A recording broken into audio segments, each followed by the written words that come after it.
here with us in Daytona Beach, when Black Americans weren't allowed on a beach. Think about how ridiculous that is. And when they weren't allowed to go enjoy recreation on a beach, she said, well, we will buy a beach then. That's right. I mean, think about that. I mean, if you and I tried to buy a beach right now, that would be hard. But she did it. She did it. She was an amazing woman, an entrepreneur, a businesswoman, a beautiful speech maker, a beautiful can-do spirit, ambitious, driven, eloquent. She's amazing. She can be a mentor to all of us, and she certainly is my inspiration. Daytona Beach, there you have it. You know, from Nancy Loman, who I refer to as a force of nature in our community. She is truly living out the spirit and the legacy of Dr. Bethune in our community. And now, our beloved community matriarch, Dr. Bethune, will go on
Good morning. I call this session of the February 28th, 2023 Special Magistrate Proceeding for the Rental Program to order. My name is Robert Riggio. I am the Special Magistrate who will be hearing matters this morning. And as a matter of sort of procedure, just so we all know what's going on here, I will be calling the cases, I guess, for the most part, in the order in which they appear on the agenda, that with a couple of exceptions.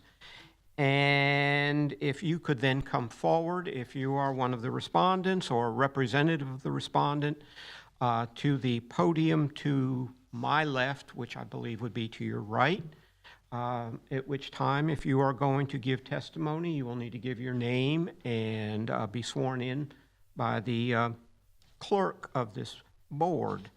At that time, the inspector who is bringing the matter before me this morning will give a presentation as to the facts and evidence and matters that pertain to that particular violation.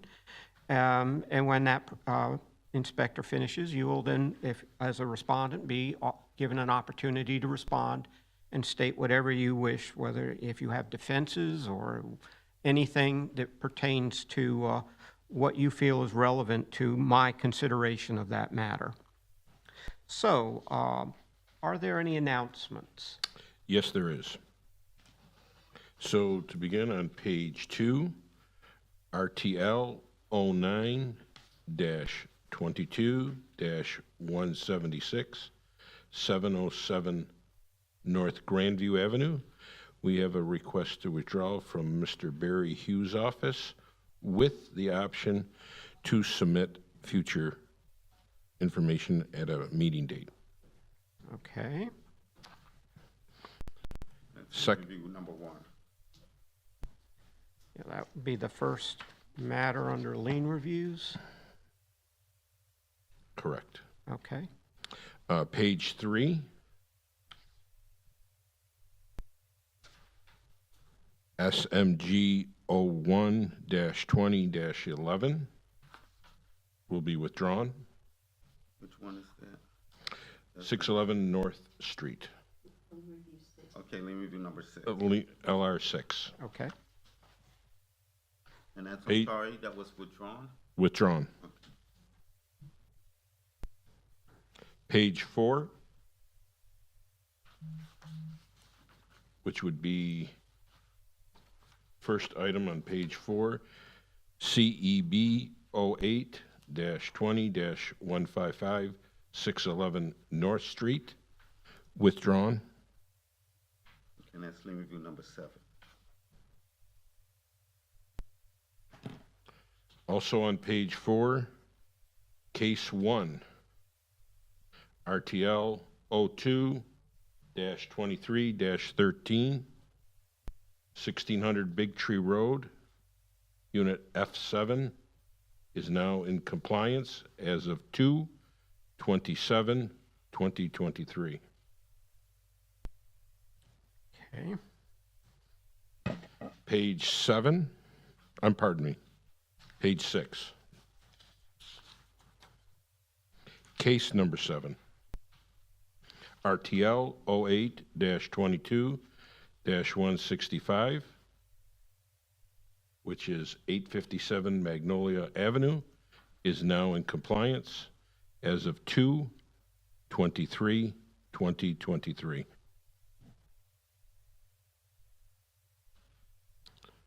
And the last item, case number 8, RTL 01-23-02, 426 Tuscany Chase Drive, now in compliance as of 2/23/2023. Okay. Any other announcements? None at this time. Okay. The next item on the agenda is the approval of the January 24th, 2023 meeting minutes. I have approved those meeting minutes and signed them and provided them to the board secretary.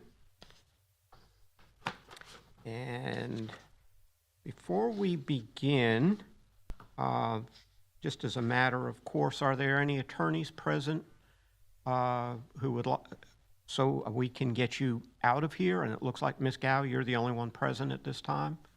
And you are here, I suspect, on that matter, case number 4. Okay.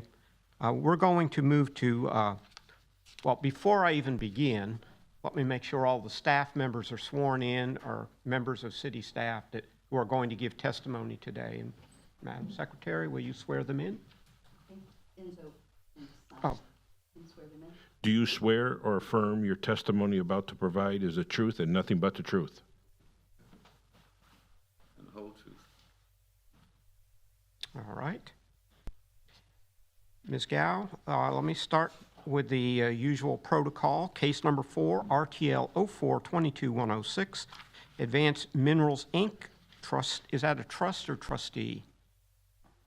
Or does it matter? The corporation. Okay. And 317 Fairview Avenue Land Trust, who have been cited for violations of city code at 317 Fairview Avenue. All right. Ms. Tomengo, can you bring us up to date on the status of this matter? Yes, sir. I'm Inspector LaWanda Tomingo with City of Daytona Beach Code Compliance. My credentials are on file. Since the last hearing, I did receive an email from Attorney Gow where she submitted a demolition contract, as well as an email confirming that there was a demolition permit applied for on February 24th for the third structure at the rear of this parcel. So I am requesting to amend to the April cutoff to allow for completion of a timeline and scheduling for a demolition and the other parking requirements that are needed for this parcel. April cutoff. Okay. Ms. Gow? For the record, Jessica Gallo, Cogpole Law Firm, 149 South Road Avenue, Daytona Beach, Florida. Try to say it very fast. We're in agreement. We will keep in touch with staff and let everybody know as we go through the process. We want to get that demo done and then move through that administrative process for the zoning. Okay. Looks like this is coming to an end, and that's good. So therefore, in case number 4, RTL 04-22-106, Advanced Minerals, Inc., TR, and 317 Fairview Avenue Land Trust for property at 317 Fairview Avenue, I hereby order the previous order of noncompliance be amended to allow the respondent until April 19th, 2023, to bring the property to compliance or be returned to a proceeding before the special magistrate on April 25th, 2023 for consideration of a fine of up to $1,000 per day. Thank you. Very good.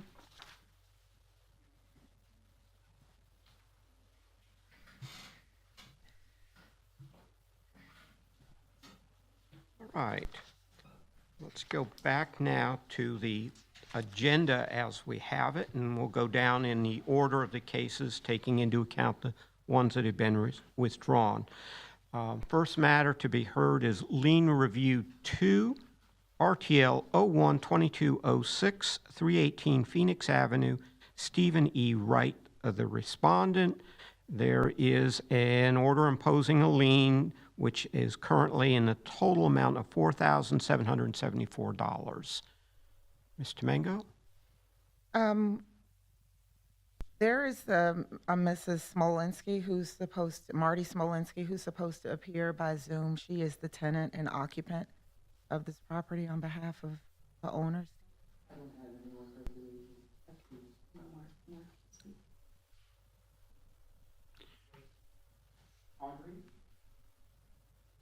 Marty Smolinski is her name. No? Okay. Mr. Reggio, we did meet, staff did meet with her, and we did agree to reduce the fine to $3,000 if that was staff's recommendation.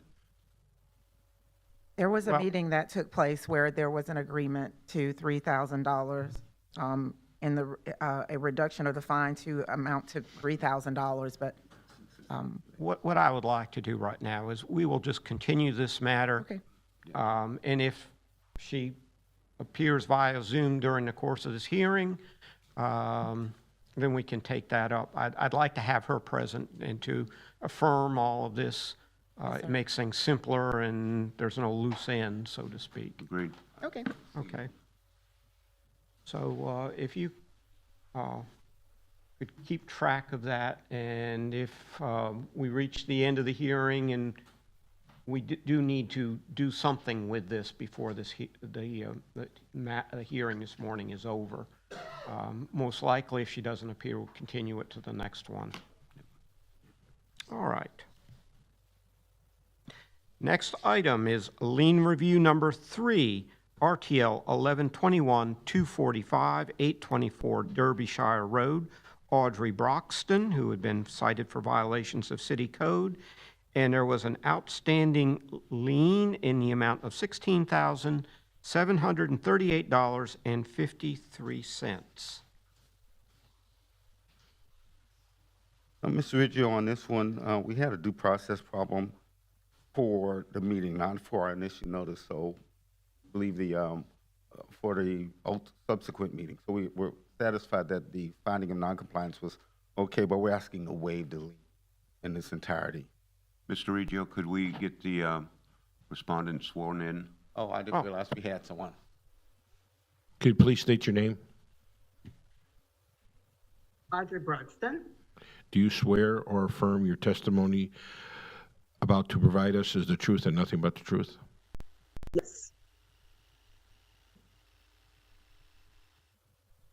Okay. Ms. Broxton, Mr. Jackson has just indicated to me that, am I correct in this, that the city is willing to waive the lien That's in its correct. totality? That's Yeah. correct. Well, Yes, that is correct. is there anything you want to add, or that is fine with me? And I believe that accomplishes what is in line with what your request was and the particulars of what you stated in your description of hardship that gave rise to this request. Nothing to add, Judge. Thank you so much. Okay. So therefore, Mr. Jackson, just as a matter of procedure, there are two ways I normally do lien reductions, which would be to reduce it to, in this case, to $0, or would you just prefer to have it waived in its entirety? I would prefer on this one that to be waived in its entirety. Okay. Therefore, in case for lien review 3, RTL 1121-245 for property at 824 Derbyshire Road, respondent being Audrey Broxton, hereby waive the lien and the other fees and interest in the amount of $16,738.53. That's it. Thank you. And that lien is hereby waived, and plus the interest in other fees. Thank you, Judge. Okay. Is that the correct amount of what I have here? Yes, okay. On that one, and she is on the next case as well, which is one which my understanding is that staff has made an agreement with her. Is that correct? Yes, we've, Mark Jones, neighborhood, or code Let compliance. me introduce that item, Okay. so, just so that if someone is watching or looking at a later date, they will know where we are on the agenda. We're dealing with lien review 4, CEB 02-2015, 824 Derbyshire Road.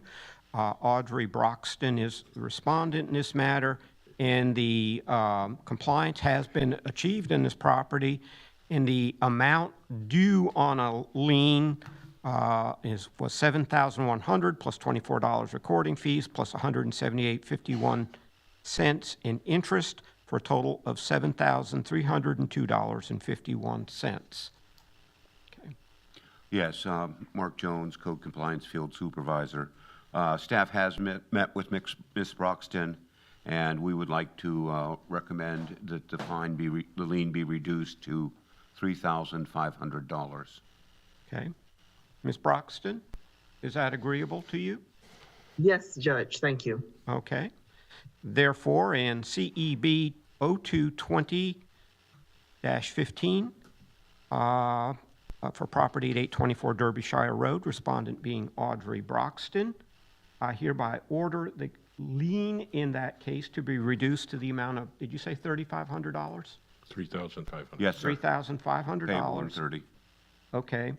Subject to being paid within 30 days, or the fine will revert back to the original amount.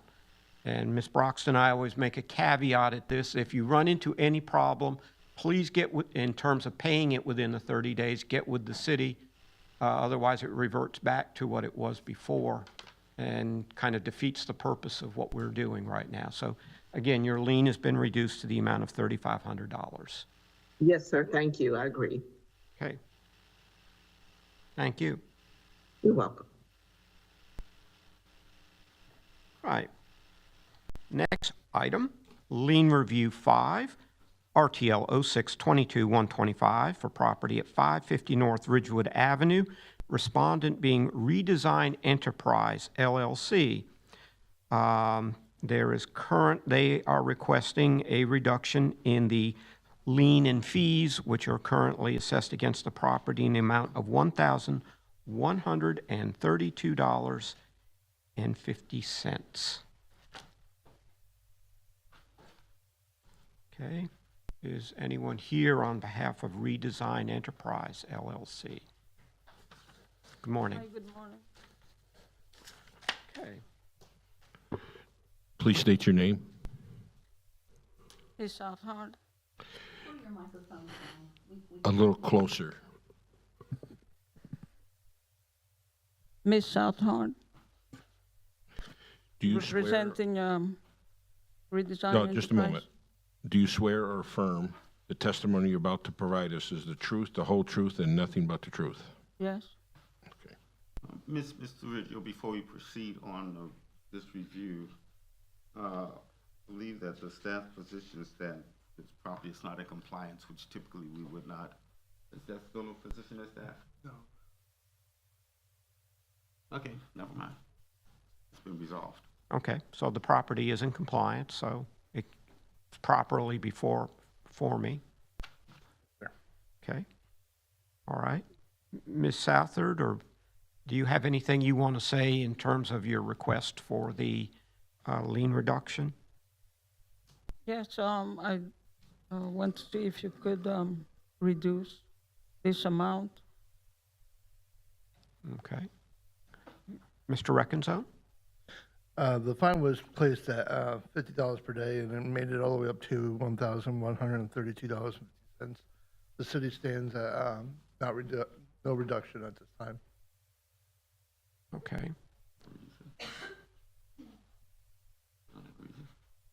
Oh, I was saying, I was just, to state reason.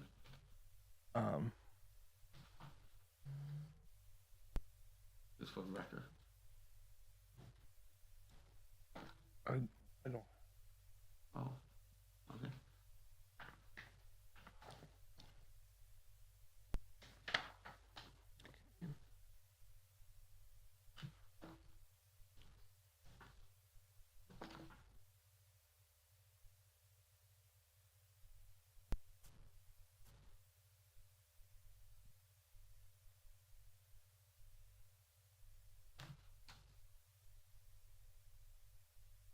Okay, according to the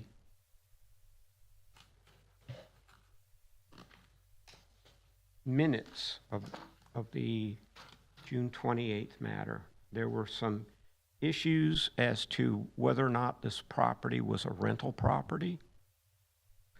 And then it was continued to the July 20th proceeding, or continued to July 26th. And Inspector Cole indicated that the property was occupied. There had been no progress on the rental application. He stated the utilities and water is on, but no usage of the property. He stated he's asking for a fine in the amount of $100.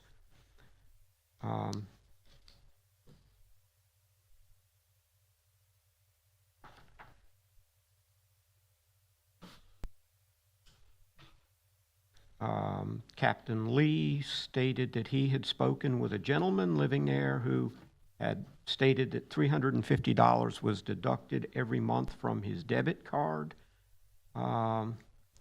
which at that time was considered a basis for considering it as a rental property. And at that time, I imposed a fine in the amount of $50 per day. Mr. Reckenzone, I assume that this amount includes at $50 a day, probably 20 days That would be or thereabouts. yes. It was an order, it was a fine that was issued based upon circumstances and the testimony that I heard on that date. And I guess, Ms. Southard, as I see it right now, the question is, what factors should, you had been given a month to resolve it, it didn't get resolved, then a fine was levied, and then it took another 20 days to bring this to completion. And at this point, really the ball is in your court as to tell me why it is that we should be waiving a fine that appeared to have been instrumental in getting compliance on this property. Mr. Jackson?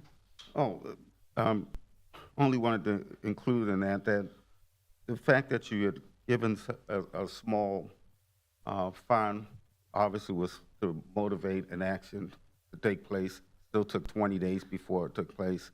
Property remained rented during that time. The owner had gotten the benefit of that, and the fine was reasonable for the circumstances.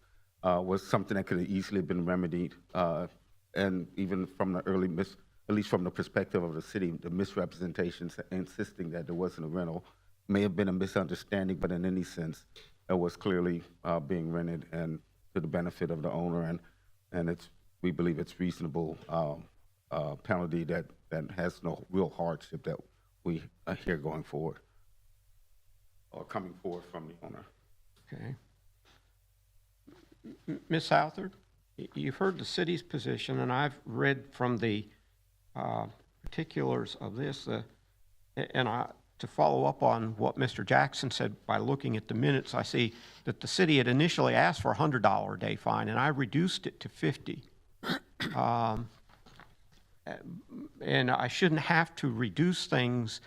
Things should come into compliance on their own, and the fine actually is sort of the prod that gets people to come into compliance. And the ball, as I said, at this point, you need to convince me that there is some reason why it is that after what had transpired, that it took yet another 20 days to bring this property into compliance.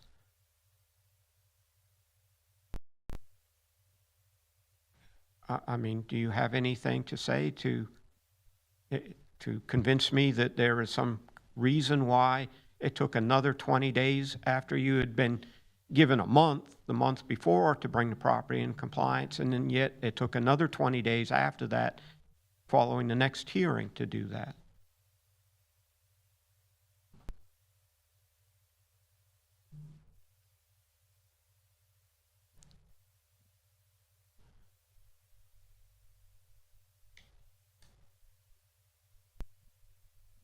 Ms. Southard, do you have anything to say? Well, at that time, I didn't know much about the city and what to do and where to go, what measures to take, and also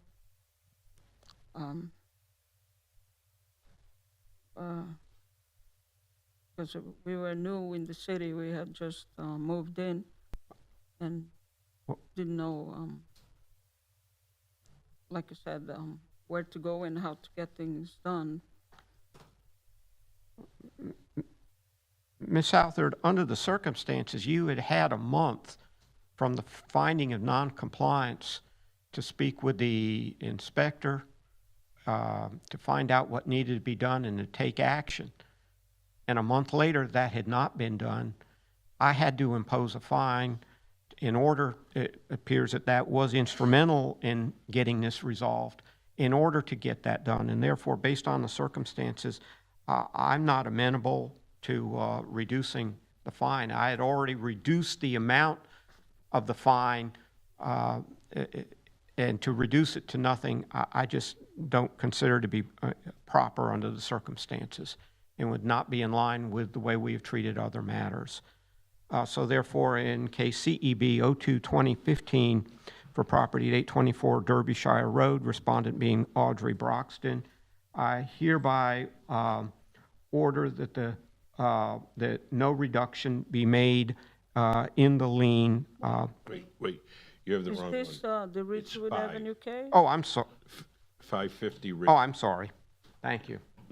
Therefore, strike that, please. Yes. Therefore, in case RTL 06-22-125, 550 North Ridgewood Avenue, respondent being Redesigned Enterprise LLC, I hereby order that there be no reduction in the lien for that matter. Okay. I deny the request. Thank you.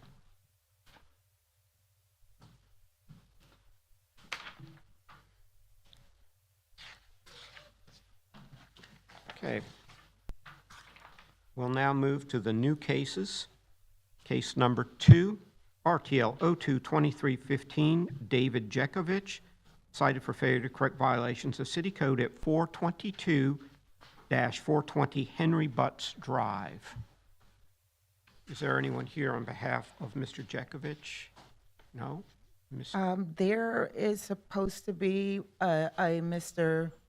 Chad McKinnon, I believe, McGibbon, via Zoom. I've already given who are here for their case. They're not there? Okay. Well, at this point, we're making a finding of compliance or non-compliance. No fine is I have been trying to make improvements on this property and bring it up to compliance. I don't want it to, fall under non-compliance. For that reason, I am trying to improve the property. Unfortunately, I'm at the mercy of my contractor. As Mr. Mango did mention, we do have a permit in place now. I will be actually following up with the window company this afternoon to try and get installation scheduled. Okay.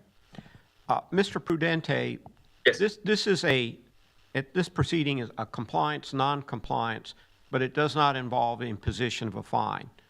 And from what I see, the property is not in compliance, but it sounds to me that you are trying to make good faith efforts to bring it into compliance.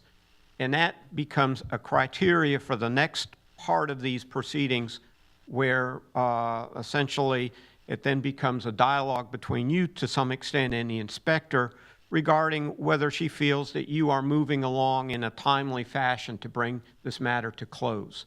Mm-hmm. You are not the first person to come before me who's had problems with windows.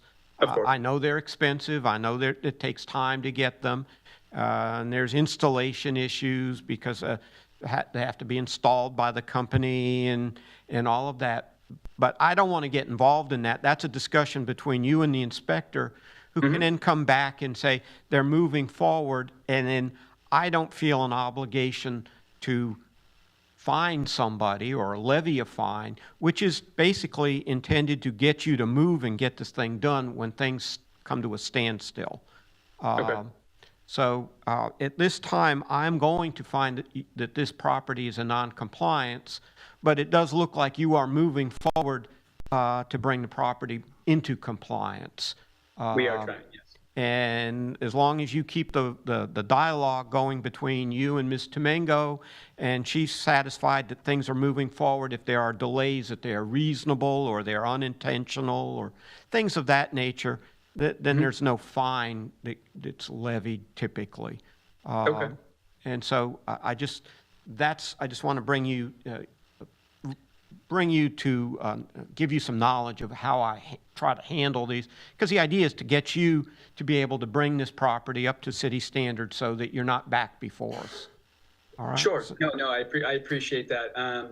Yeah, no, I have every intent to bring this property up to compliance, as it is an investment for myself, and I don't want to be a slumlord, so to speak. So I understand making a $45,000 investment is a significant investment. yes, it is. So therefore, in case number 3, RTL 02-2316, respondent being James and Hannah Prudente for property at 145 South Hollywood Avenue, I find the respondents in that case to be in noncompliance and order the respondents to come into compliance by March 22, 2023, or be returned to a hearing before the special magistrate on March 28, 2023, for consideration, before the special magistrate for consideration of a fine of up to $1,000 per day. Mr. Prudente, just so you're aware, I don't know how long it's going to take for your windows to be installed, and I don't think you know at this point.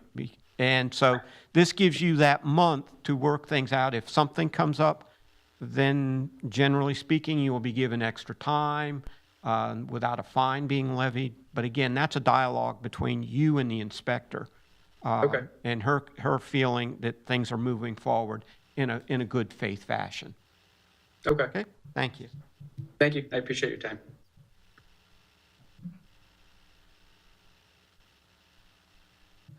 All right.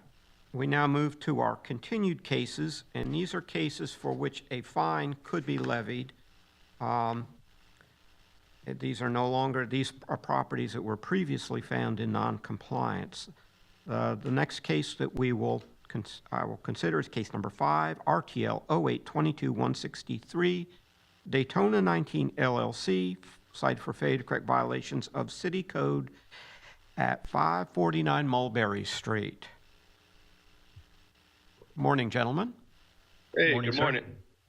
Please state your name. Wilson Zarilla. Andy Loop. Ralph Kiaya. Do you swear or affirm Have them raise the right hand. your testimony about... Oh, have them raise the right hand. Oh, I'm sorry. Please raise your right hand. Yeah. Do you swear or affirm your testimony about to provide to us is the truth, the whole truth, and nothing but the truth? Yes, I do. Okay. Ms. Gao? I'm sorry, Ms. Domingo. I was looking at another matter. You're okay. Okay, Ms. Domingo, can you give us an update on where this matter stands? Yes, since the last hearing, I have been in contact with Mr. Zarilla regarding what I feel is the lack of progress on the repairs and the inability to re-inspect the property for compliance. No progress has been made regarding the window installations that were reported to be on order since September 19th of 2022. No permit has been pulled for the windows at this property. I haven't been able to re-inspect or get the re-inspection scheduled for the 4 units at this property. Just as recently as my on-site visit on February 24th for this unit, some of the original violations still remain. If you can look at the pictures that I did date for February 24th, there's still issues of the chipped rotted wood peel and paint on the sides of the building, trash, junk, and debris behind the building that's there. There was also an on-site tenant complaint for Unit 4 as a code case that I assisted with. And when I visited the property on February the 24th, I found that the complainants for that particular report do not live at that property anymore, but there is a new tenant installed there. So I just feel like the tenant move in and move out is taking precedence over actually making progress with the violations that have been cited since June 17th of 2022. And for that reason, I am requesting a fine of $200 a day, up to $15,000 max for this property or until it meets compliance. Okay. Gentlemen, I thought we were making progress at the last hearing on these matters, and now all of a sudden it seems like everything has come to a halt. Can you explain what's going on?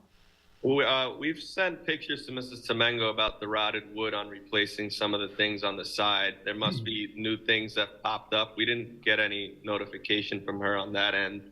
In regards to the window, I think I sent Mrs. Temengo the info that we were evicting a tenant. We needed the final measurements on the bottom floor. She's actually being walked out today on the first floor.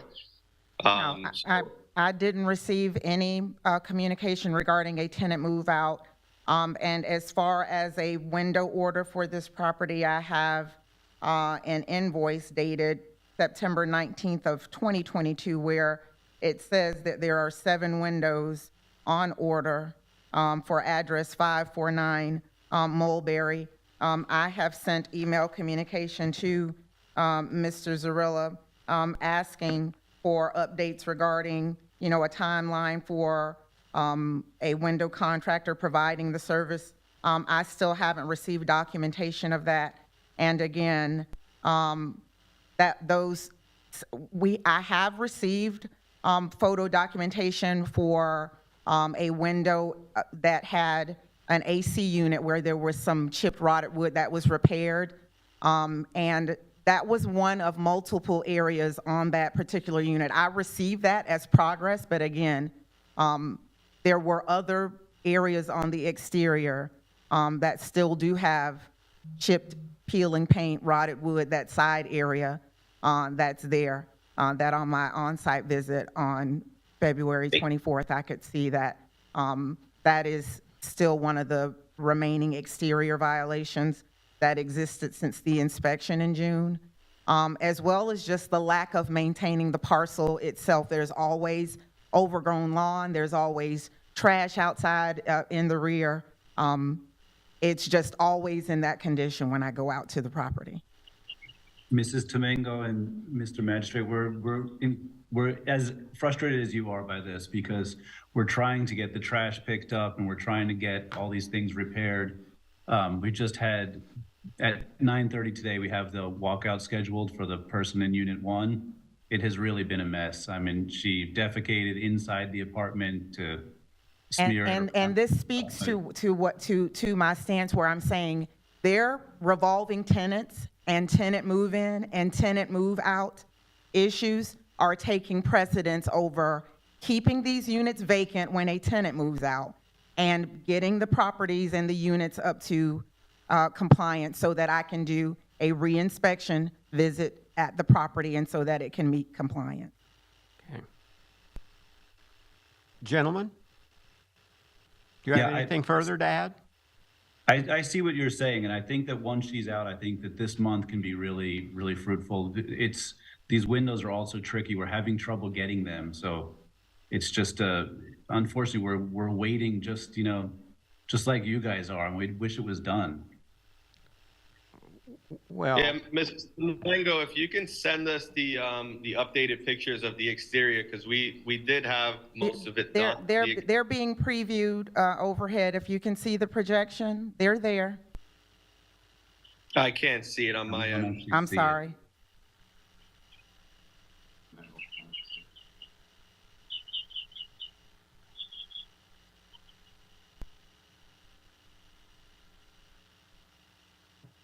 Mr. Magistrate, if I could just say one thing.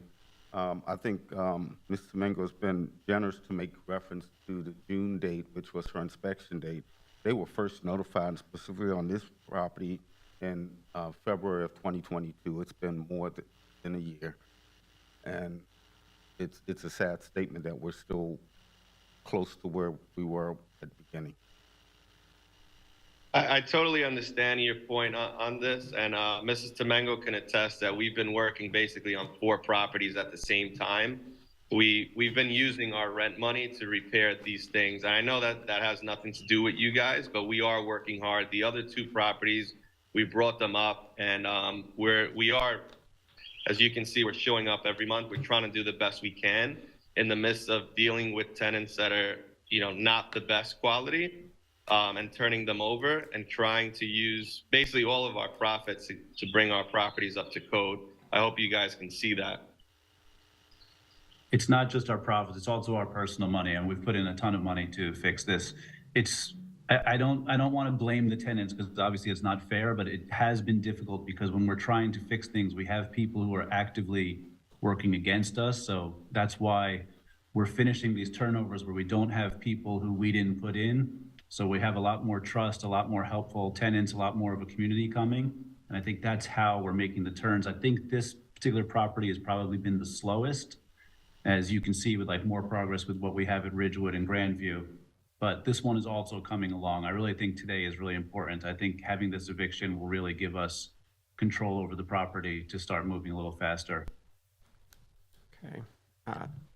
Gentlemen, if I understand your argument is that you have purchased a number of properties and you've overextended yourself so that you cannot bring all the properties that you have purchased in line with city standards. And that argument doesn't fly. Okay. No. I mean, that's a business decision on your part. At this point, I'm looking at this and I see that you're making progress on the other ones, but this one was just sort of tossed to the side. The pictures that Ms. Tomengo showed, it looks like an eyesore. And that's just not acceptable. I mean, the garbage issue, the windows. I understand windows, and you've probably heard me on other matters talk about windows, but windows can be obtained. I know it takes a bit of time, et cetera, and they are somewhat costly, but this has been going on now for much too long. So therefore, I'm going to impose the fine requested by Ms. Tomengo. However, I will say that if you get on the stick and get this place in order quickly, then I would be amenable for consideration of a lien reduction, assuming one starts to run. But yes, something has to happen here, and nothing is happening right now. So therefore, in case number 5, RTL 08-22-163, respondent being Daytona 19 LLC, property at 549 Mulberry Street, I find the respondents, I find that the respondents who have previously been found in noncompliance remain in noncompliance, and therefore order fine in the amount of $200 per day to commence on today's date, Ms. Tomengo? Yes, sir. To commence on February 28, 2023, and to continue each day thereafter until the fine has reached the amount of $15,000 or the property is brought into compliance. I have tried to work with you on these over the long course of this haul. I'm still ready to try to work with you if you can get this property in compliance, but something has to happen. It can't just keep going on from month to month. And so therefore, that was my decision. So let's move on to case number 6, RTL 08-22-164, respondent Daytona 19 LLC, cited for failure to correct violations of City Code at 801 South Ridgewood Avenue. Okay, since the last hearing, I have been in contact with Mr. Zarillo regarding the lack of progress of repairs and the lack of ability to re-inspect the 4 rental units at this building. There were 2 scheduled rental re-inspections for this property since last hearing.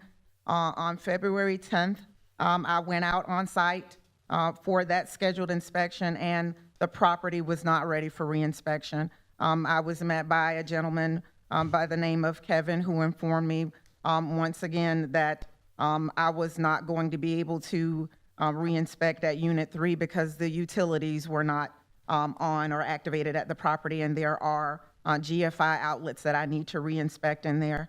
The condition of the property, again, as you can see, still the remaining violations from the failed inspection back in June of the stairwell having the chipped peeling paint, rotted wood, although there was repair to 3 stairs with a permit. That was the condition of the property there. I called Mr. Zarilla on site and informed him that the property was not going to pass an inspection. It was not ready for re-inspection.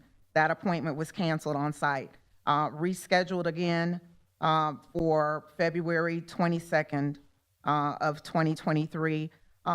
And I received another email from Mr. Zarilla the day before that scheduled inspection, informing me that there were some plumbing issues in Unit 3, that is the vacant unit, that he needed to get a plumber to visit on site. So again, that vacant Unit 3 is where a tenant did reside and moved out. The remaining violations from June that I could still see were present on February 10th. And with that notification on site, the 24th, I was there to just get updated photos. There's been the removal of the unregistered vehicle, disabled vehicle that was in the parking lot. They painted the stairs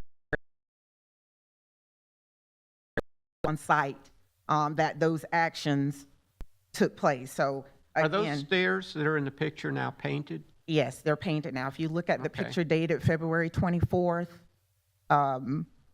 that's the painted stairwell there now. But again, it was a violation that took place at the original inspection back in June. So again, there was also a previous tenant move out, Unit 2, where I, accommodated that and amended it. But again, the tenant move out, move in is taking precedence over satisfying and remedying the violations that were originally documented at an inspection back on June 17th of 2022. So I am requesting a fine of $200 a day, up to $15,000 max, or until this property meets compliance.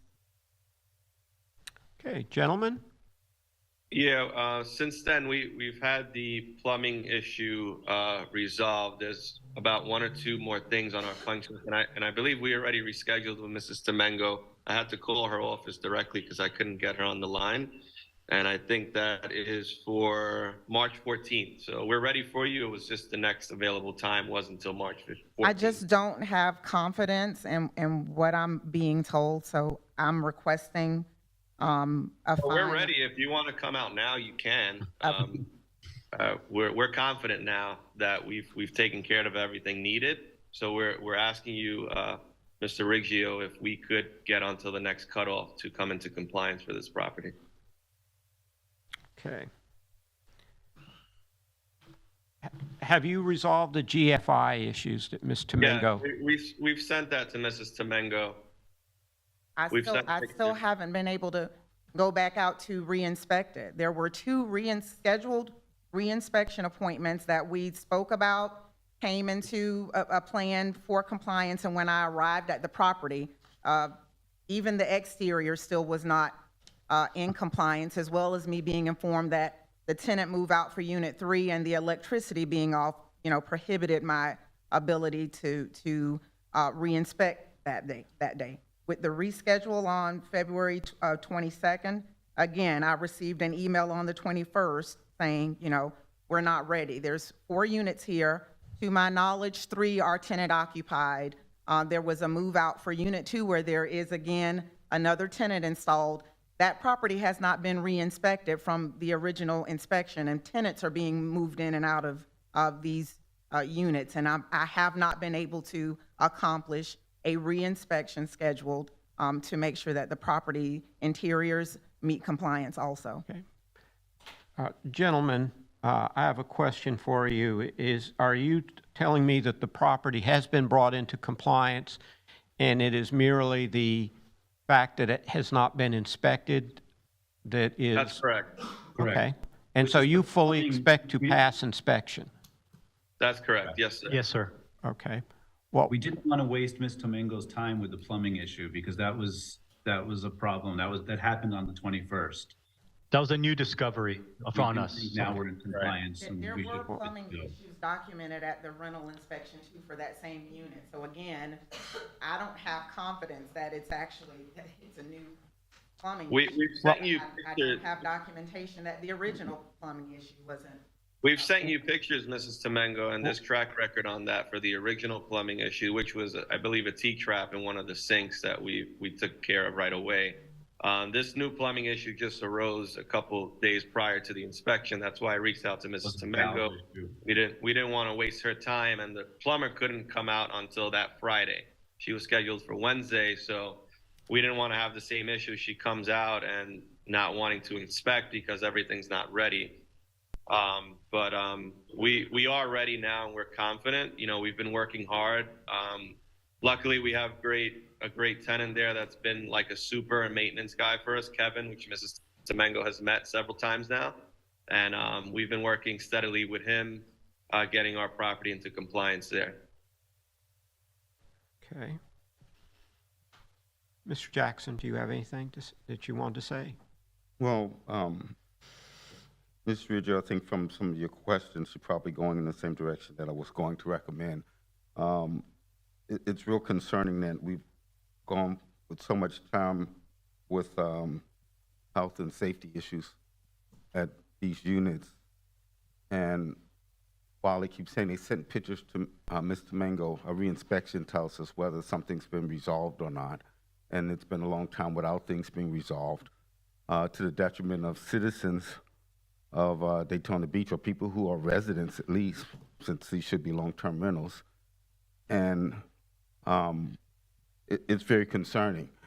If indeed and the motivation to finally bring things in compliance happens to be the appearance of the inspector to fix the steps or to take care of the plumbing on people who are residing and occupying these units. If you're not inclined today to impose the fine, would ask that you would impose an auto fine if you so elect with a deadline for these things to be accomplished. Okay. Mr. Jackson, it appears we're on the same wavelength.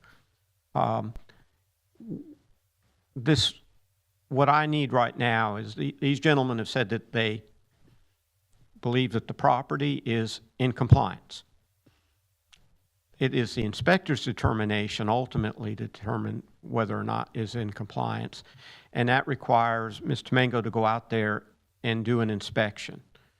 And I'm thinking right now of like March 10th as a cutoff date. That provides the rest of this week and next week. Ms. Tomengo, do you think you would be able to go out and do an inspection in that time period? I believe they called Enzo and rescheduled for March 14th. That's correct. I believe That's correct. that's the date that was coordinated between them and our program technician. Okay. Well, what I would like to do is give you until March 14th to go out there, have an inspection. If it's not, then the $200 fine will begin to run on March 15th. Okay, that's what the auto fine is about. So make sure you've got things in your house in order. You're testifying, yes, and you're under oath, and you firmly, I take it from the heads nodding, believe that you have resolved all of these issues. And, spend some time, go over it, because if you do, then the matter is closed out. If you're in compliance, you won't be back here again, at least on the current set of violations. And hopefully you won't be on any others. And so I think this allows you the opportunity to be able to deliver what you said you can deliver, but it also provides the city with the opportunity, I hate to call it sort of a cattle prod, that if you're not, there's going to be a fine running. Yes, sir. Okay? Yes, sir. So therefore, in case number 6, RTL 08-22-164, respondent being Daytona 19 LLC, for property at 801 South Ridgewood Avenue, I hereby order that the previous order of noncompliance be amended to allow the respondent until March 15th to bring the property into compliance, and if the property is not brought into compliance by that date, then a fine in the amount of $200 per day is to commence on March 16th and to continue each day thereafter until the fine has reached the amount of $15,000 or the property is brought into compliance. I've given you an extra day just so we don't end up with arguing about any of that. Perfect. March 14th, 15th. But at that point, then you are going to start having a fine. And I think it would be to your benefit if you have ways or financing or however to get your property up to snuff rather than have to deal with a fine later on. Yes. And Yes, sir. that's your decision. Okay? Thank you.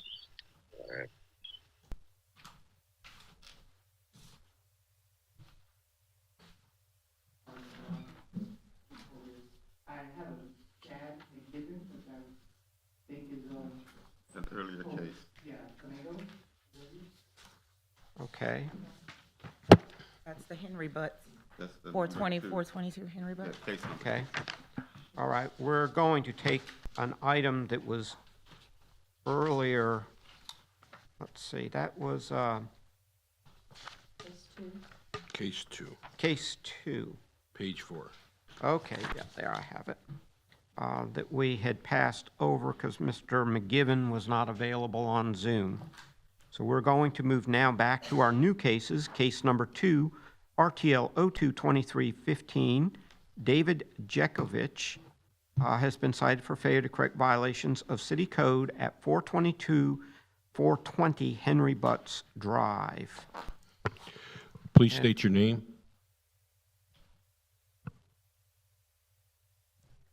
Mike Hello? McGibbon? Hello, sir? Yes, sir. Can you hear me? Yeah. I hear you. We please- need you to state your name and to be sworn in to give testimony if you're planning to give testimony. Yes, sir. Yeah, Michael McGibbon. Please raise your right hand. Do you swear or affirm your testimony about to provide to us is the truth, the whole truth, and nothing but the truth? Yes. Okay. Ms. Tomengo, can you proceed with the particulars of this matter? Yes, this case opened May 10th of 2022. The owner was first notified on August 12th of 2022. My findings is that this is an unlicensed rental property. The owner did submit an application for a rental license, and a rental inspection was completed on Unit 420 on September 23rd of 2022. And for Unit 422, the inspection was completed November 3rd of 2022 with failed results. I have not been able to go back out to re-inspect, and there was a lack of updates for the progress of repairs for the property. As I stated previously, I have been in contact with Mr. Chad McGibbon and a representative from the property management company, Stephanie Mollengarden, regarding the outstanding violations at the property, and they have expressed their interest in meeting compliance for the property, so I'm requesting non-compliance, compliance by next cutoff for the property. Okay. Mr. McGibbon, do you have anything to say? When would the cutoff be for that? March 22nd. The way the process works, Mr. McGivern, because I suspect you're not familiar with this, is that at this proceeding, there would be a determination of noncompliance. No fine. You are given until March 22nd to bring property into compliance. There would then be a hearing on March 28th for consideration of a fine. Okay? And actually, up until that point, if you were able to bring the property into compliance, and just so you're aware, it is the inspector that makes the determination of compliance, non-compliance. You may believe you are in compliance, but until the inspector actually makes that determination, the property is in non-compliance. At that point, depending on where things stand, if you are in compliance, the matter is closed out. If it appears that there are matters that may require some extra time and you've been making good faith efforts to try to bring things to resolution, then there can be additional time provided without a fine. If it appears that you have just decided to ignore the issues or are not going forward in a timely fashion, then you're looking at the possibility of a fine. Yes, sir. That makes sense. Okay? Mr. Riggio, if I can just clarify his relationship to the owner, Mr. Jekovich. He is leasing to own the property, and we did receive an email from Mr. Jekovich giving him permission to appear today. Okay.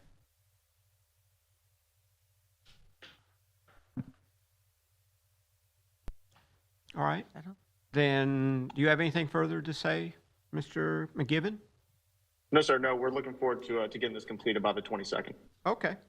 Therefore, in case number 2, RTL 02-2315, respondent being David Jekovich for property at 422-420 Henry Butts Drive, I find the respondent to be in non-compliance and order the respondent to come into compliance by March 22, 2023, or be returned to a hearing before the special magistrate on March 28, 2023 for consideration of a fine of up to $1,000 per day. Good luck. Thank you, sir. Okay.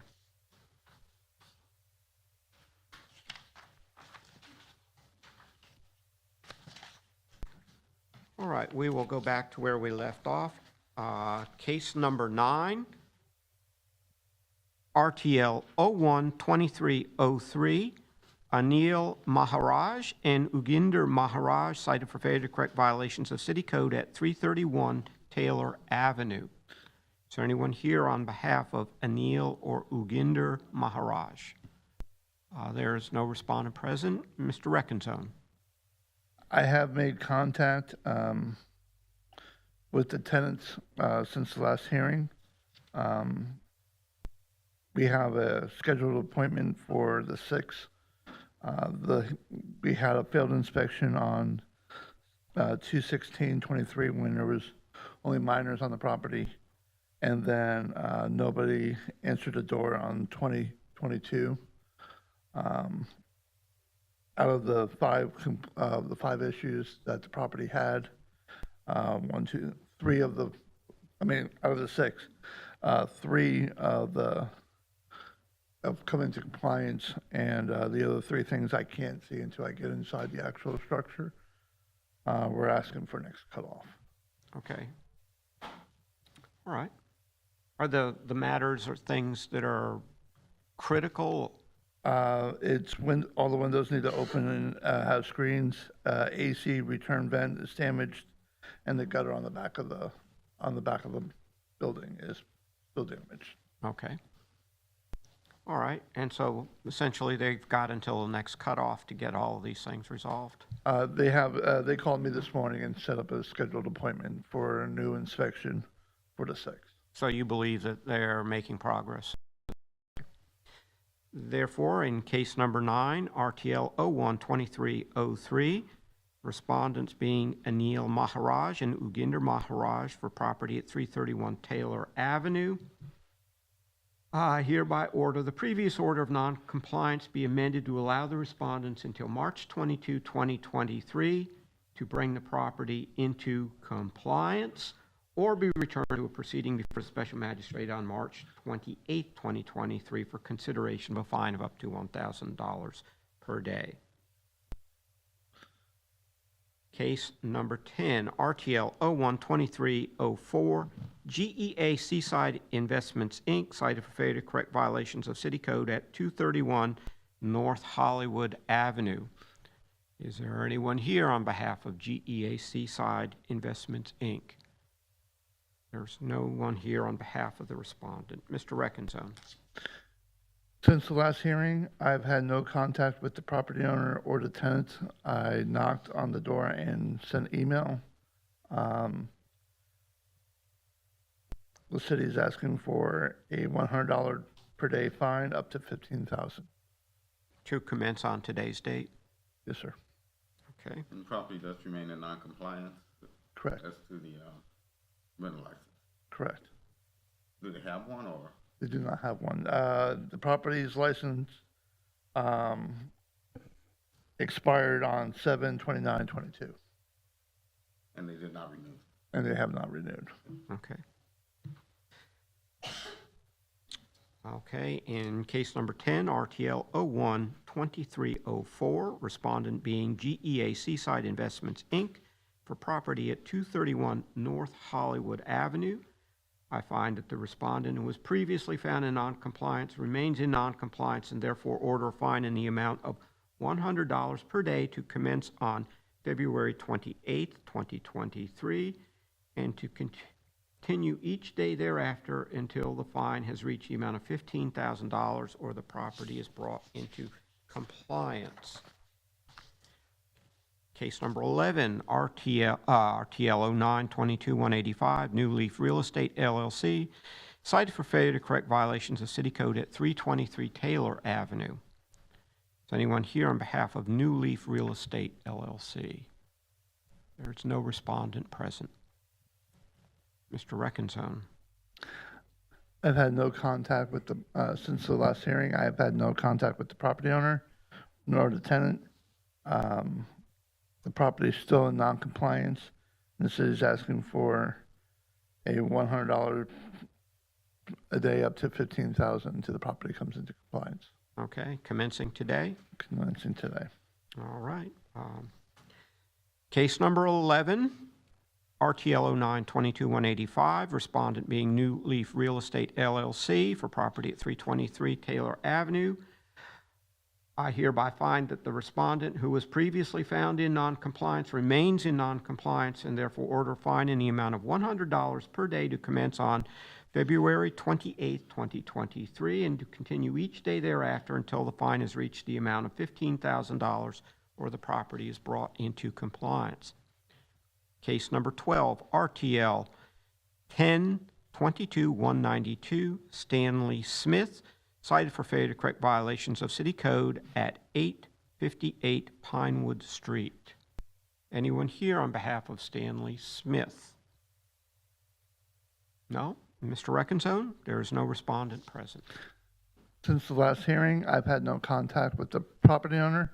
When I tried to make inspections on the property via email, the tenant refused entry because he was never told of the inspection by the property owner, and the city is asking for a $100 because the property is still in non-compliance. The city is asking for $100 per day up to $15,000 commencing today. Okay. All right. And in case case number 12, RTL 10-22-192, respondent being Stanley Smith for property at 858 Pinewood Street. Find that the respondent, who was previously found in noncompliance, remains in noncompliance and therefore order a fine in the amount of $100 per day to commence on February 28, 2023, and to continue each day thereafter until the fine has reached the amount of $15,000 or the property is brought into compliance. Thank you. Okay. We are now going into the final four matters, the irreversible matters. We will start with case number 13, RTL 02-2309, Zachary and Sierra Rathjen, cited for failure to correct violations of Land Development Code, Article 4, Section 4.1a, Article 5, Section 5.2.a.2 at 121 South Hollywood Avenue. Please state your name. Sierra Rathjen. Please raise your right hand. Do you swear or affirm your testimony about to give is the truth, the whole truth, and nothing but the truth? Yes, I do. Thank you. Okay. Mr. Yates, can you state the city's position in this matter? Inspector Kevin Yates, code compliance. My credentials are on file. Yes, this case was opened December 1st, 2022, and was a citizen's complaint. The violation was issued for a zoning violation. The property is zoned RDB6. Short-term rentals, known as other accommodations, are not permitted in this zone. They were first notified on December 28th, 2020. I'm sorry. The violation was first observed December 28th, 2022. They were first notified January 11th, 2023. The property was not actively advertising within a week of being noticed. The daily rate posted was $258. There were 8 reviews shown. They also had check-in and check-out time listed. The actions are irreparable, irreversible in nature, and due to the actions of the property, the city is requesting a one-time fine of $1,000. Okay. All right. Ms. Rathjen, it's your opportunity to present your side of the matter. Yes, so when we received the cease and desist notice, we deactivated our Airbnb listing that day, canceled all future reservations, and we listed the house for sale. It was up on Zillow 2 days later. It's been sold since. We have a closing on March 3rd, so this Friday. We originally purchased the house as a vacation home for our family to use and go to the water park in the summers. And we looked for a long-term tenant while we weren't using the home, and we just only received short-term, tenants at the time. So that was the reasoning for, renting the home out. But again, once we received the notice from Kevin, we immediately deactivated everything. We wanted to comply right away, and, we apologize that we weren't following the zoning compliance originally. We never meant to disrupt the city or the neighborhood. Every tenant that requested this to stay there, we exchanged messages with them prior, making sure they're, were in home quiet hours starting at 10 p.m., taking the trash out. Max occupancy was 8 persons only, no unregistered guests. It was a very, very quiet rental home to just families or people going to the convention center, spending money in the city. So there was no malicious intent by renting out this home. And again, we complied immediately. Okay. All right. Ms. Rathjen, as Mr. Yates may have explained to you, the city has been assessing fines of up to $15,000 in these matters, and the $1,000 has been the fine which has been assessed against those individuals who rapidly respond. And Mr. Yates has stated that you are in that category. And therefore, based on the practice and procedure which has been developed so far over the last few years, I know that most folks say $1,000 is a significant fine, but on these proceedings, it's also been determined that because it's an economic issue where people are realizing income, that it's appropriate, and so therefore, that is what I'm going to oppose what the city has requested. So therefore, in the matter of case number 13, RTL 022309, I find the respondents Zachary and Sierra Rathjen to have been in noncompliance with Article 4, Section 4.1.a and Article 5, Section 5.2.a.2 of the Land Development Code, which prohibit short-term rentals in zoning districts not zoned for short-term rentals, and such violations are irreparable. And, Mr. Jackson, it may be worth, before I get into this, for you to present the irreparable and irreversible argument. I can, although with it being unopposed, I don't know if there's anything wrong with you going forward, but I'm okay with if you want me to present it now. Well, I would prefer that because the fine itself is premised on the irreparable and irreversible component, and therefore that is something that needs to be in the record if that is what the city is arguing. Certainly. Anthony Jackson, attorney for the city. And Ms. Magistrate, as you said, the city's position on these cases that involve the short-term rental violations is that such violations are irreparable and irreversible by nature. And the statute provides that under such circumstances that the maximum fine can be up to $15,000, and that upon determining or finding someone is violating this ordinance, they can be brought before the magistrate without any additional notice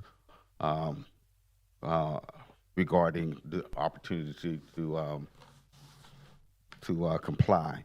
And so once it's identified, it becomes a violation without any additional requirement for notification for compliance.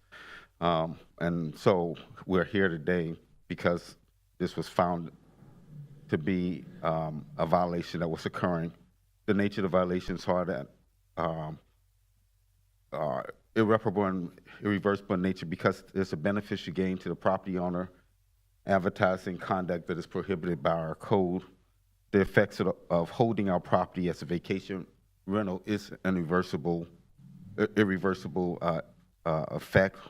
The property is advertised worldwide, marketing destinations that draws people from all over the world for principal special events such as the Daytona 500 races, Bike Week, our world's famous beach, and all other events that happen here in the Daytona Beach area.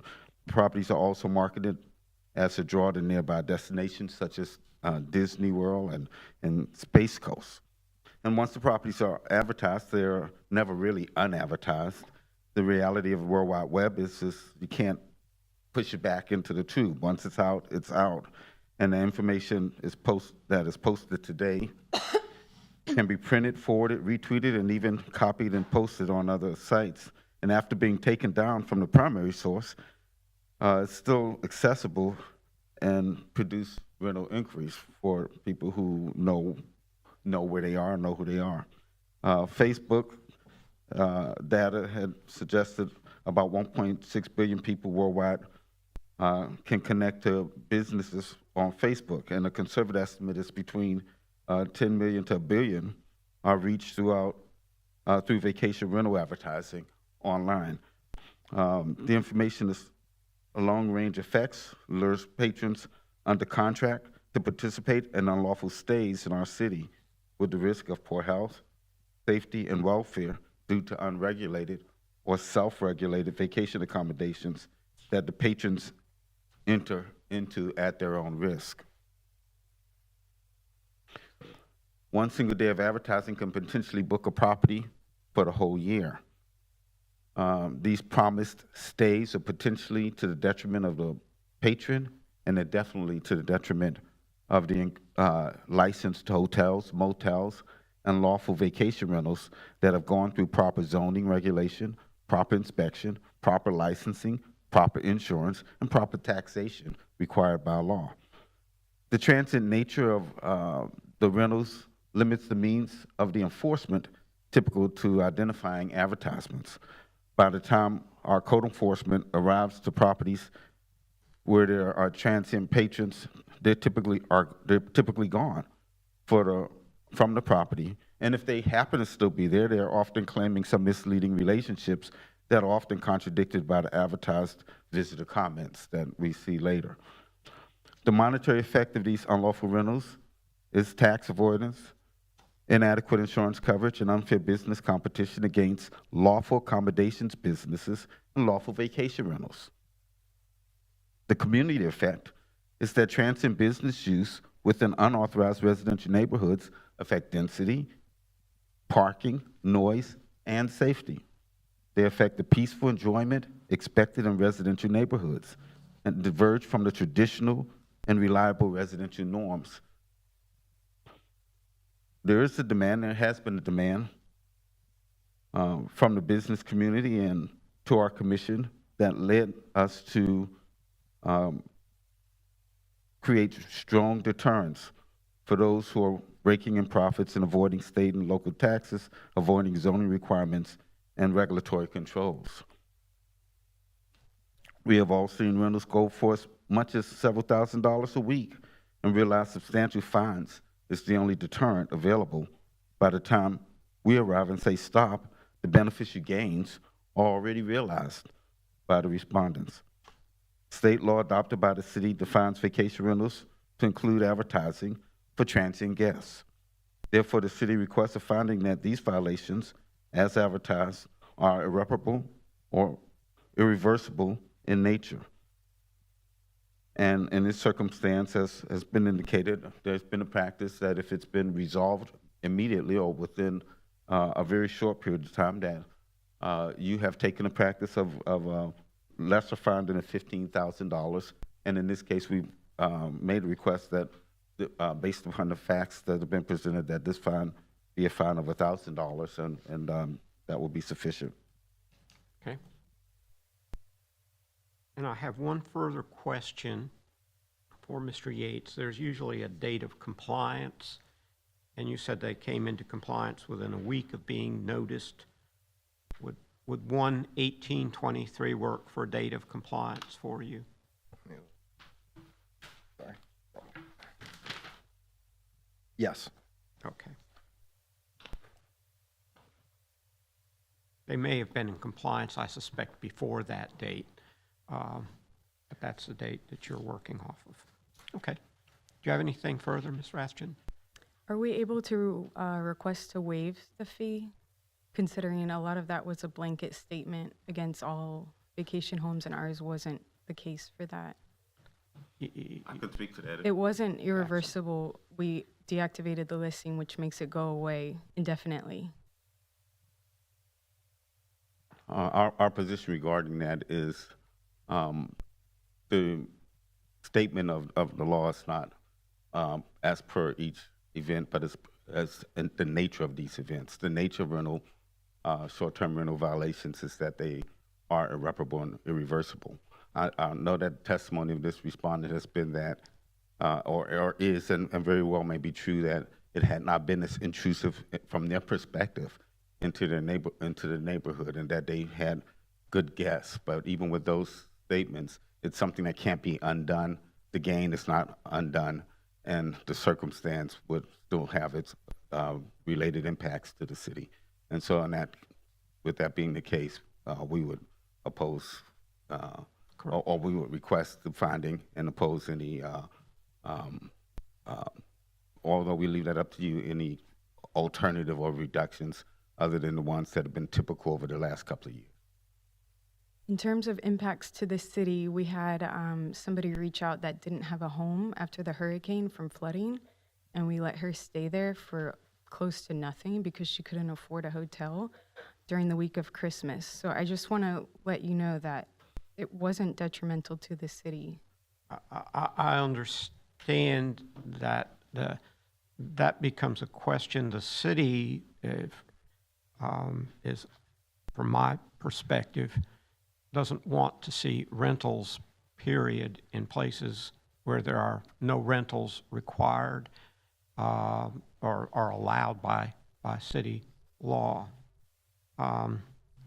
And the violation is of such that once it occurs, it can't be undone. And the difficulty from my perspective is trying to ferret out who are the people who are somehow in different categories. And I think that the easiest and probably the only one that makes sense is that they're all in the same category. And in this instance, since you responded quickly, you fall in the lowest of those in terms of being people who immediately respond to it. But trying to get into facts relating to what occurred, especially since all of these violations occur when there are no respondents or no inspectors present. They're all after hours type things. And therefore, the fact the violation occurs, once it occurs, it's happened. And therefore, that you can't reverse it. And the actual violation is actually the renting out of the property and obtaining the money for the property. And unfortunately, that occurs and it's done and somebody has recognized an economic gain, but it's at the expense of their community. And in your case, somebody in your neighborhood took exception because, as Mr. Yates stated, there was a citizen complaint that gave rise to this matter. It was a former owner of the house. He now lives in Virginia. He doesn't live in Florida. He was upset that because... Well, the fact that somebody felt that there was a basis for complaint. And they also said that we made profit off the house as a benefit, and we didn't. So it just seems as if everything that's in those statements doesn't really apply to us. Well, we can't, we really can't, I can't assess this, and so far to date, the city has been unable to provide that because this is sort of in the, I almost call it sort of a shadow business. It's going on outside the normal realm of what businesses do. There's money transactions and things of that nature. It becomes an impossibility, I believe.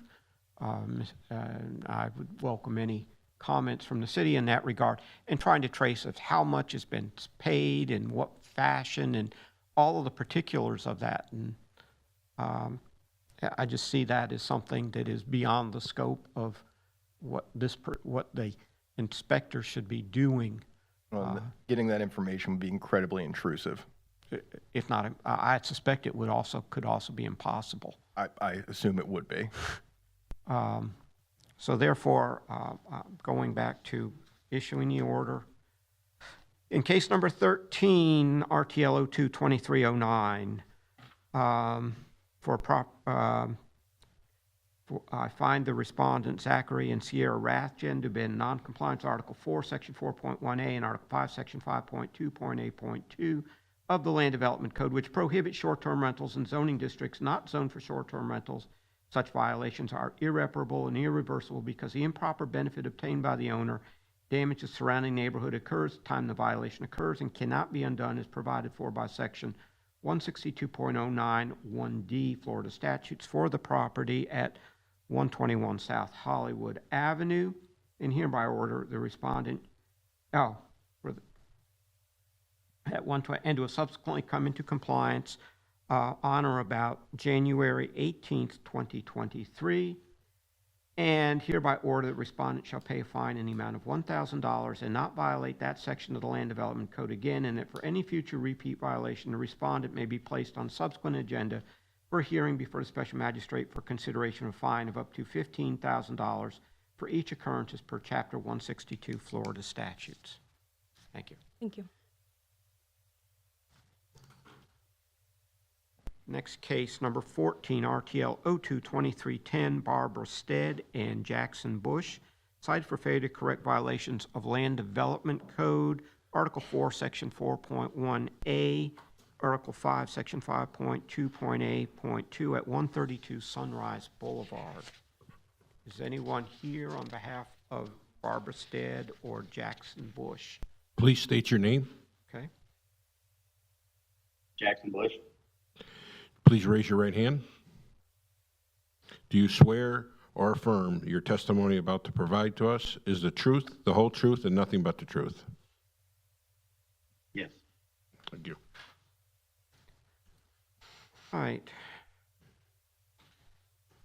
Mr. Yates, can you provide the city's position on this matter? This case was opened January 20th, 2023, and was self-generated. The violation was issued for a zoning violation of the property. The property is zoned SFR 5. Short-term rentals, otherwise known as other accommodations, are not permitted in this zone. They were first notified January 24th, 2023.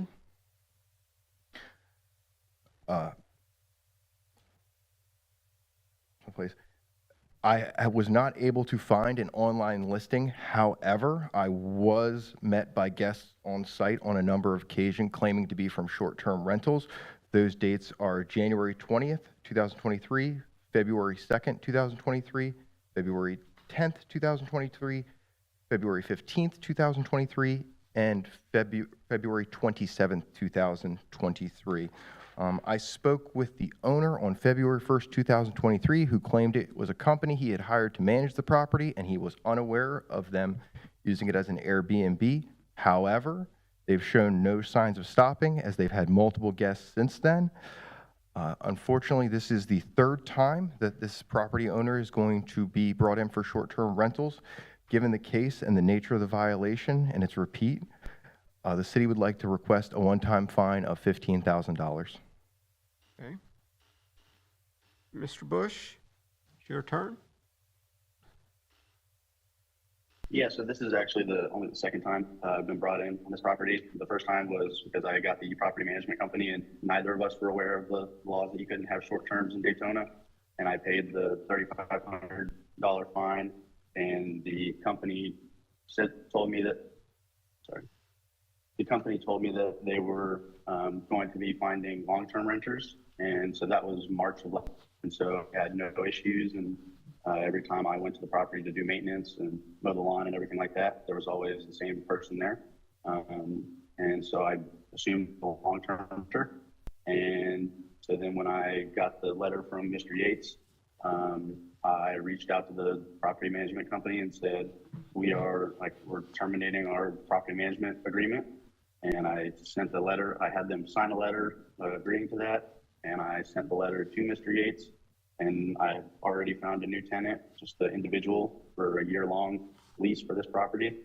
And so they're getting ready to move all their stuff out. And I will have just a single person and not doing a property management company ever again. Okay. And as stated, if you'd like, I have a video I can provide from yesterday evening of short-term tenants on site. Yesterday evening. Yes, yesterday. Okay.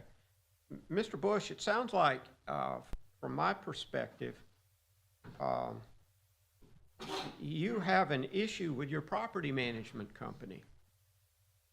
They put you in a very bad position because under the code enforcement statutes, it is property owners who are responsible for what goes on at their property, even if that is something that results from the actions of someone else. In this case, I would assume from someone you've entered into, I would suspect, a contract to manage your property. Yes. And that's an issue between you and them. That is not an issue between the city and them. The city, Correct. The city holds you accountable for what your manager has done. Yes, sir. And I was told that they were going to comply with the city ordinances and do long-term. And so that's why I allowed them to stay in after the first time, because we didn't know. And so once they were made aware and I was made aware, they were going to find a long-term tenant to be in there for me. And that was okay, because that would put me and them both in compliance, but they apparently are not doing that, and that's why they're moving out. Okay. Well, Mr. Bush, while I understand that sounds like a defense on your part, I don't consider that to be a defense. That's just something where you're going to have to take action against your management company to have them provide for rentals of that property that are in compliance with the city rules. And so you end up being put in a position, I know you don't like being in this position, at least I suspect that, of having someone who is not doing what they agreed to do with you. And the fact that they are using it almost, it sounds from the testimony, almost like a hotel, is as I see it, is just not acceptable. Mr. Jackson, do you have anything you want to add to this? Yes, sir. As with all of these cases, the city again is asking that you make a determination that these violations are irreparable and irreversible in nature, specifically as to this case. Mr. Bush, I did just present the city's position regarding irreparable and irreversible in nature of these violations. I don't know if you heard that and if you need me to repeat that. I heard it. You do not need to repeat it. Okay, and would ask the magistrate to adopt that into the record as being something that you've heard and make it part of this case as well. Okay.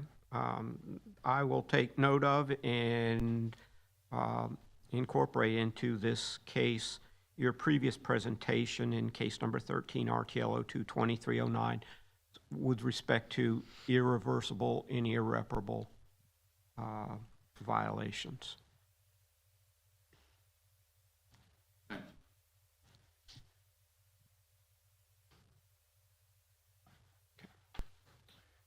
And just to clarify, as I said before, 227, that's after the date of the letter he sent claiming that he had terminated the contract. So that one he is not, at least in his own admission in the letter he sent me, under contract with them anymore, and he would have been in control of the property. Okay, well, Correct. They're moving out March 1st, so tomorrow is the last day that, so.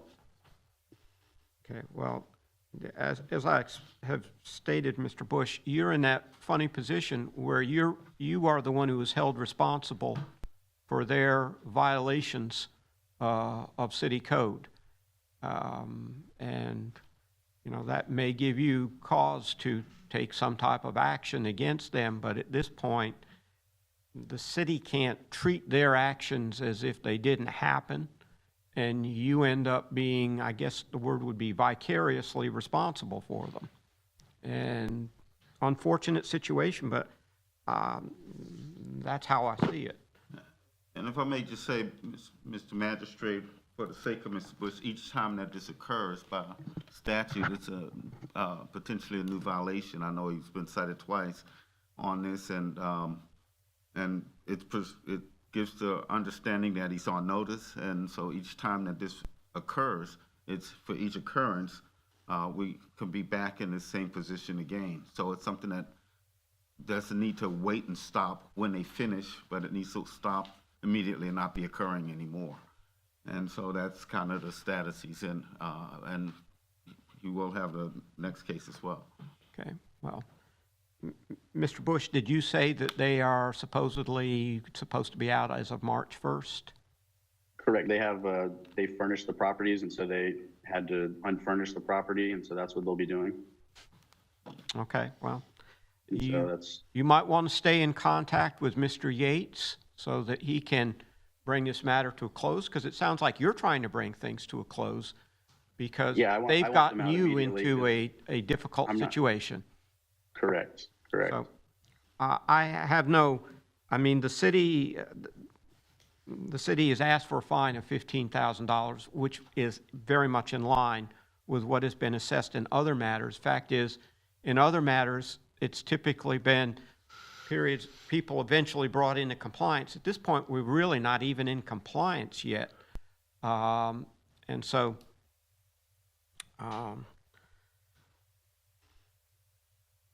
we are going to, okay. Well, if I may ask the inspector, what our determination of when this stopped, when did this stop? It hasn't stopped. As of yesterday evening, there were people on site short-term renting. Was that a new event or was that the same event? It's a new resident, same event. Okay. New tenant, same tenant? No, different tenant. Each one of those incidents is a different tenant, different vehicles. Okay, so this was tenants on the case we're looking at right now, which is case number 14. If you go to the very last photo, you'll see right there. That's from yesterday at, it looks like about 4:30. And those are the current residencies you saw from the other, and I can play the videos from any of the others that are in there. That video, because it was taken so late, I only have on my phone, but I'm happy to show. But those who were you encountered and spoke Oh, with? yes, I were- spoke with them, and they said, oh, we rented this on Airbnb. And there were different tenants each time? Yes, sir. Okay. So we actually have an event that occurred and ended, and then a new event once again, which we'll be addressing in our next case.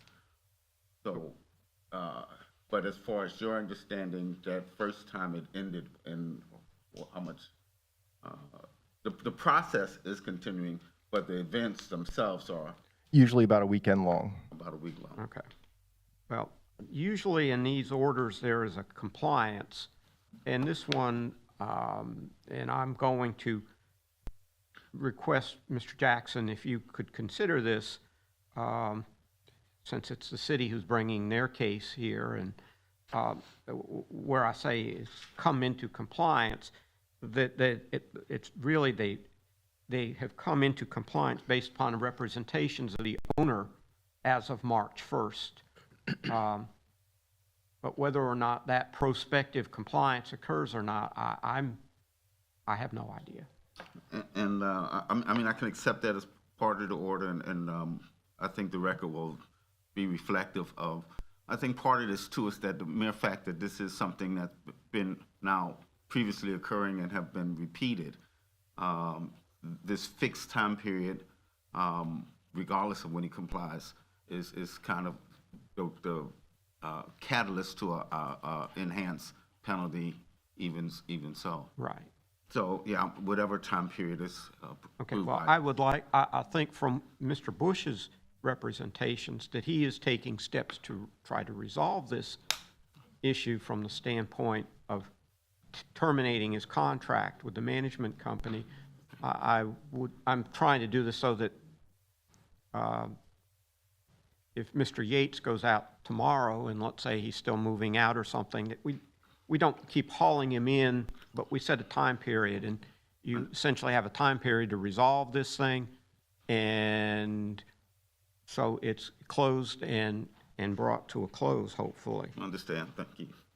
So therefore, in case number 14, RTL 022310, I find the respondents Barbara Stead and Jackson Bush to have been in noncompliance of Article 4, Section 4.1.a, and Article 5, Section 5.2.a.2 of the Land Development Code, which prohibit short-term rentals in zoning districts not zoned for short-term rentals, and that such violations are irreparable and irreversible because the improper benefit obtained by the owner and the damage to the surrounding neighborhood occurs at the time the violation occurs and cannot be undone as provided for by Section 162.09 1D Florida statutes for the property at 132 Sunrise Boulevard, and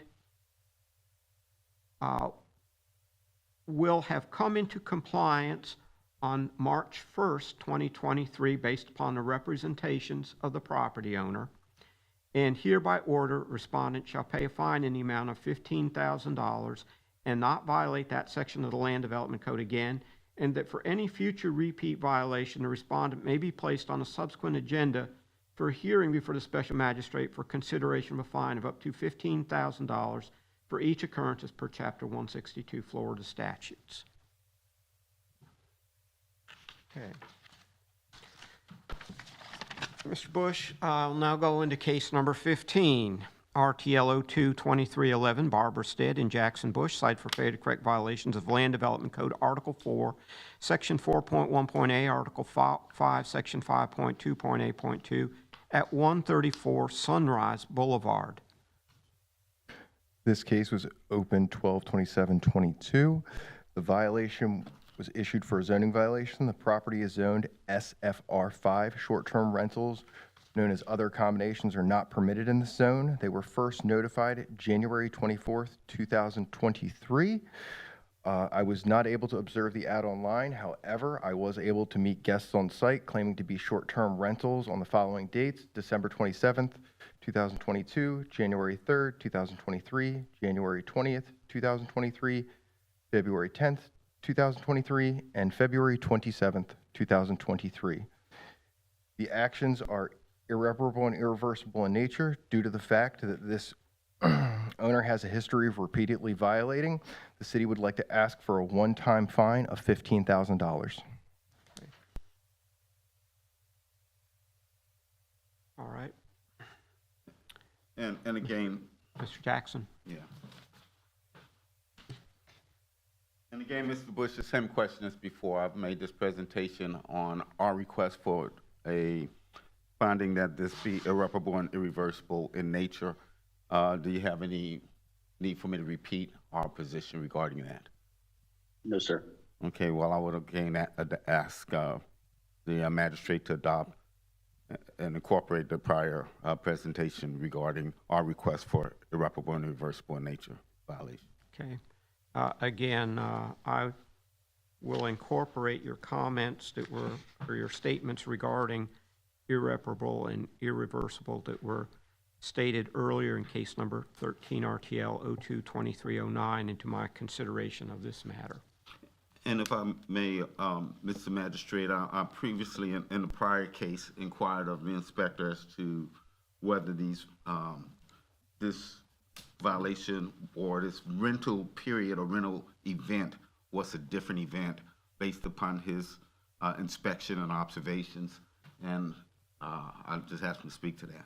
Each one of these events was unique in So nature. the one that you're citing is because you had a different tenant and this was a different Correct. event. Different tenants, different vehicles. Okay. And let me ask this, Mr. Yates. I see that the two properties appear to be very close. One's at 132 and one.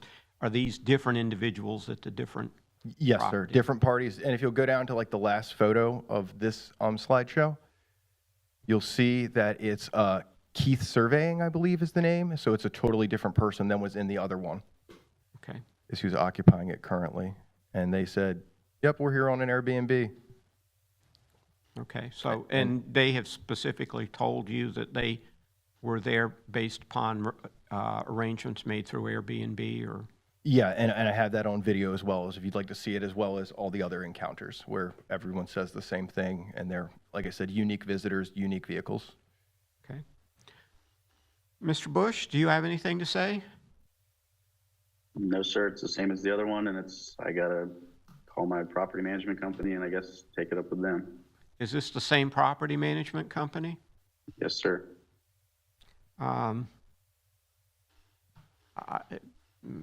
Based on my observations, that short-term rentals tend to pay a whole lot more per month than long-term rentals, and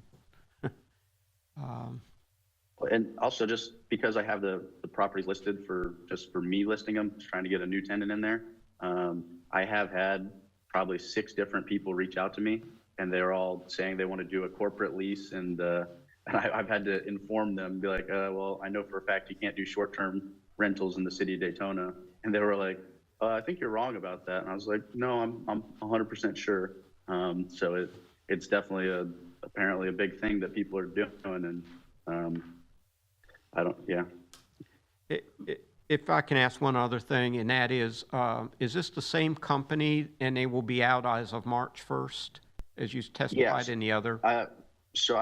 They're moving their furniture out, and that's because it's full furnished, so I don't know for a fact that they will be gone as of tomorrow, but I know that they are going to be beginning to moving their stuff out. Okay. First week of March, so yes. Okay. I had another concern, or at least probably needs to become Mr. Bush's concern. These people are saying that they are Airbnb rentals. I don't believe our inspector, I'll ask him to speak to that, but I don't believe he's ever seen the Airbnb ad. That I will presume somewhere there's some advertising that's going on. Mr. Bush needs to be aware that that as well as part of the violation, and wherever that advertising is, if that continues or remains up, that would also be an issue that would have to be resolved immediately. Yes, sir. And after the first time I was here, I checked about once or twice every week to make sure that they were actually doing their long-term renters like they said they were, and I had never been able to find anything to prove to me otherwise. And so yeah, I agree that I don't know how they're bringing people in because, but they obviously have some way of finding people, so. Well, this is legal advice, but sometimes affidavits can go a long way in terms of someone swearing they don't have it out there anymore. Correct, yeah. Okay. Therefore, you have anything further, Mr. Bush? No, sir. Okay. Therefore, in case number 15, RTL 022311, I find the respondents Barbara Stead and Jackson Bush to have been in noncompliance of Article 4, Section 4.1.a and Article 5, Section 5.2.8.2 of the Land Development Code, which prohibits short-term rentals in zoning districts not zoned for short-term rentals. And such violations are irreparable and irreversible because the improper benefit obtained by the owner and the damages to the surrounding neighborhood occurs at the time the violation occurs and cannot be undone as provided for by Section 162.091D Florida statutes for the property at 134 Sunrise Boulevard, and to subsequently will subsequently come into compliance on or about March 1, 2023, based upon the representations of the property owner, and hereby order that respondent shall pay a fine in the amount of $15,000 and not violate that section of the Land Development Code again, and that for any future repeat violation, the respondent may be placed on a subsequent agenda for a hearing before the special magistrate for consideration of a fine of up to $15,000 for each occurrence as per Chapter 162 Florida statutes. That's it, Mr. Bush. Good luck. Thank you. Okay.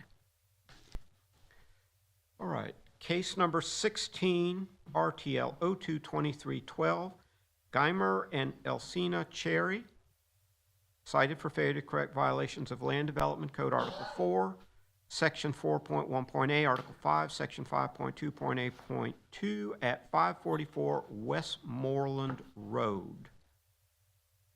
Please state your name. Please raise your right hand. Do you swear or affirm your testimony about to give us today is the truth, the whole truth, and nothing but the truth? I do. Thank you. Okay. Mr. Yates, can you present the city's case? This case was opened January 10th, 2023, and was a citizen's complaint. The case before you is a zoning violation. The property is zoned SFR 5. Other accommodations, sometimes known as short-term rentals, are not permitted in the zoning district. The violation was first observed on February 2nd, 2023. The violator was first notified on February 2nd, 2023. The property was not actively advertised by February 7th, 2023. The daily posted rate was $104. They had a total of 15 reviews, check-in time of 2, checkout time of 10. The actions are irreparable and irreversible in nature. Due to the property owner's quick action, the city is requesting a one-time fine of $1,000. Okay. Mr. Jackson.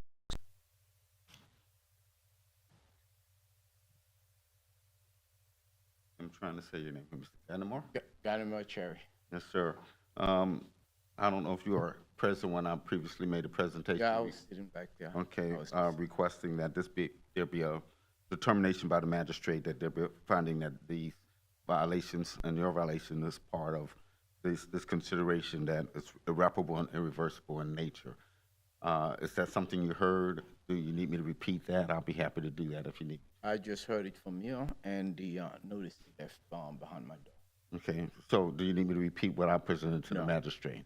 Okay, well, and do you have any objection to me asking the magistrate to make it part of the record in this case? No. Okay, well, I will do that. All right. Therefore, I will incorporate into my consideration of the matter the presentation made by Mr. Jackson relative to irreparable and irreversible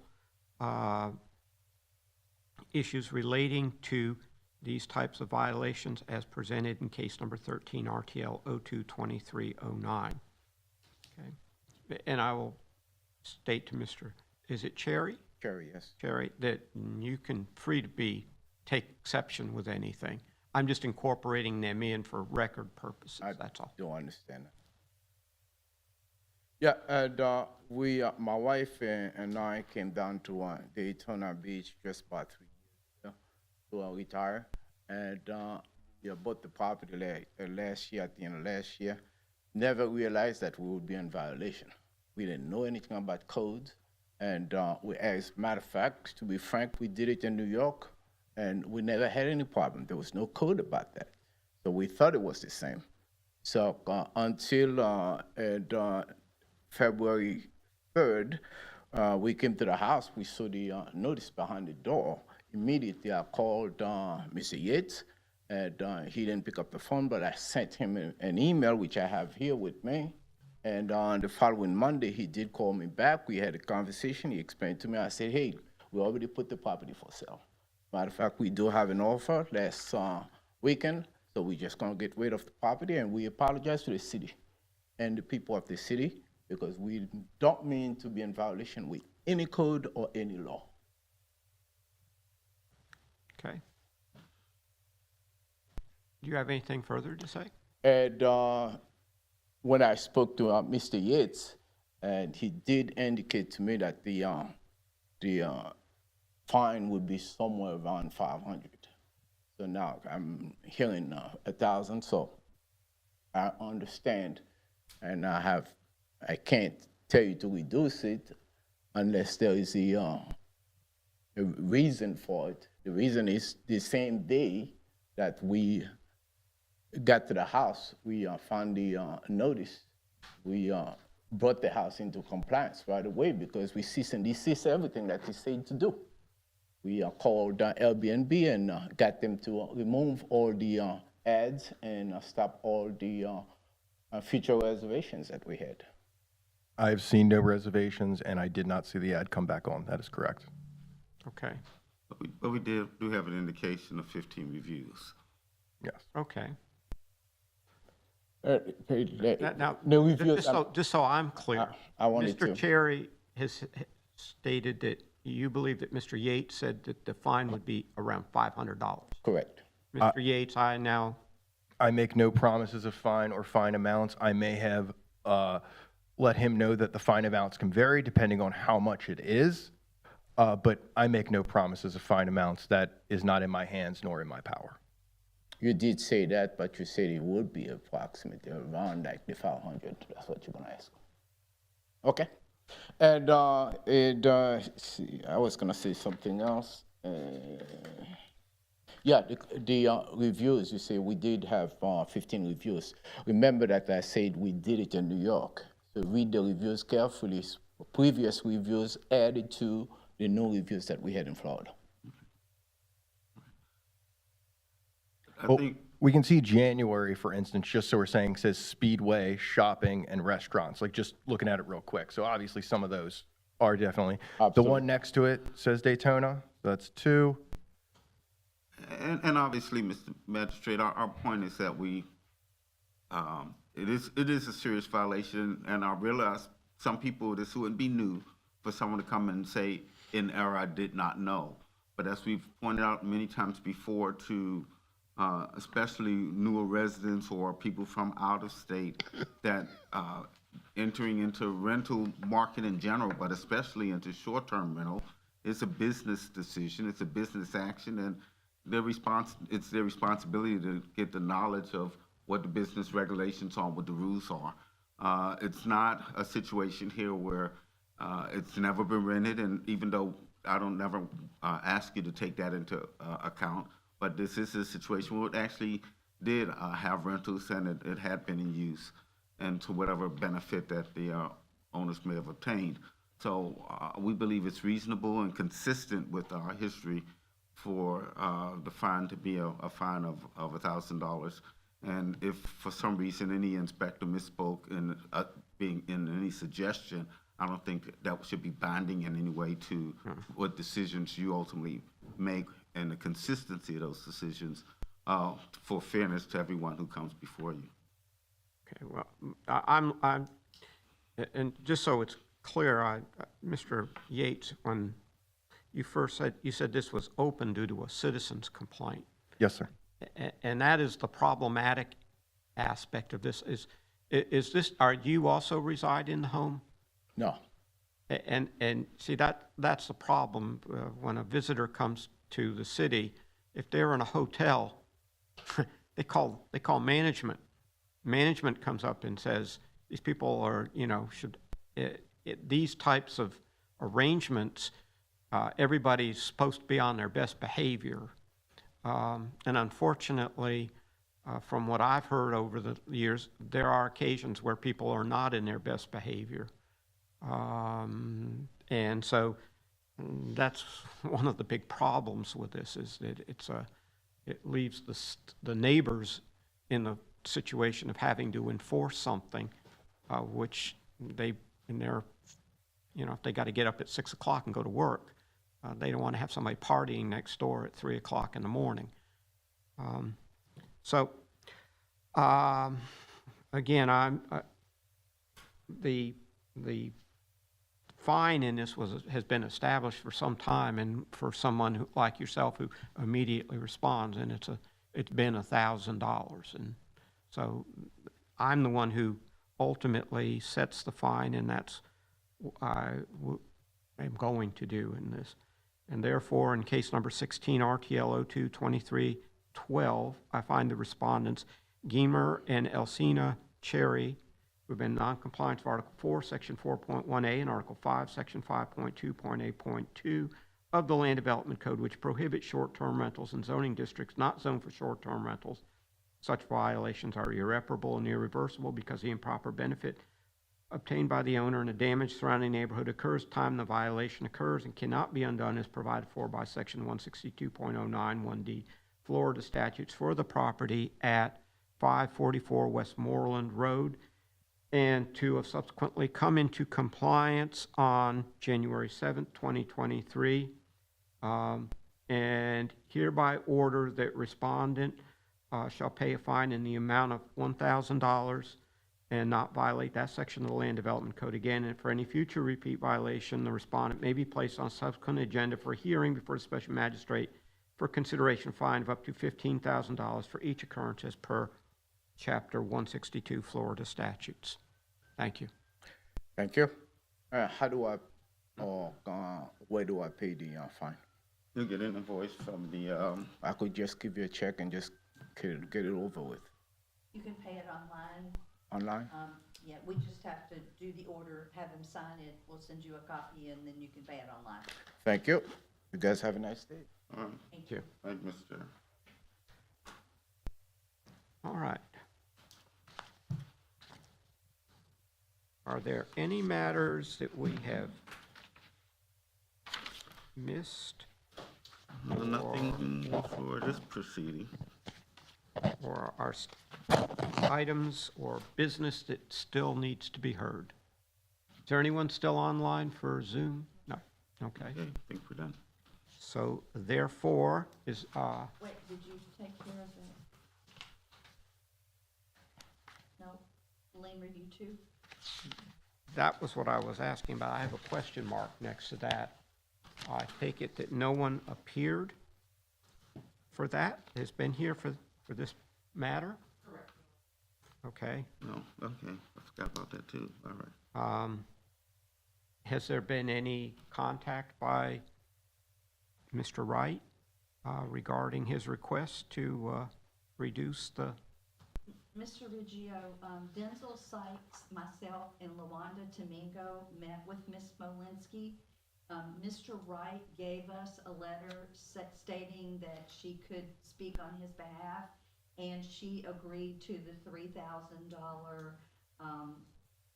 She has not sent us anything in writing, and she was supposed to appear today. Okay. So that's all we have. If you have something that stated that this individual could speak on her behalf. We do. And just include that with whatever materials you have regarding this matter. In fact, I think I have that in here. This is lien review 2. Yeah, it should be in there, I believe, email. Yeah, I've got, it's the first item. Please allow Marty Smolinski to represent myself for the lien placed upon my property.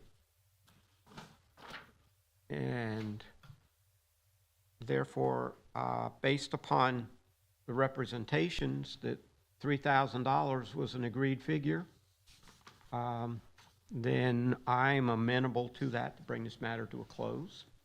I assume there may be a reason why they are trying to get this resolved, and it may involve a closing or something else with the property, and to just continue it for another month might cause more problem than it solves.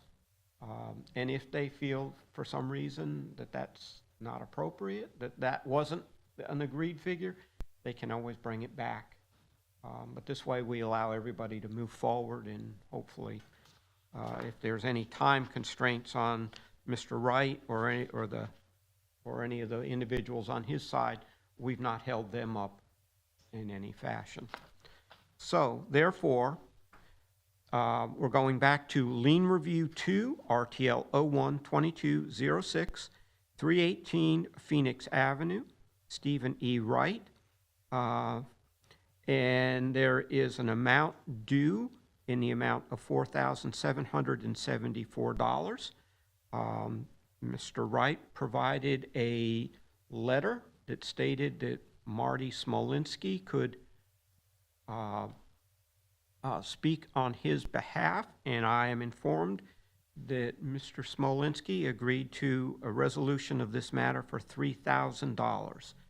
And therefore, with that said, in RTL 01-2206, 318 Phoenix Avenue, Respondent E. Wright, I order the lien in that case to be reduced to the amount of $3,000, subject to being paid within 30 days, or the fine will revert back to the original amount. And if you should speak with Mr. Smolinski or Mr. Wright, let them know if they run into any problems making that payment during that time. They need to contact City Attorney's office immediately. All right. And therefore, if there is no further business, it now being 11:14, I hereby adjourn this session.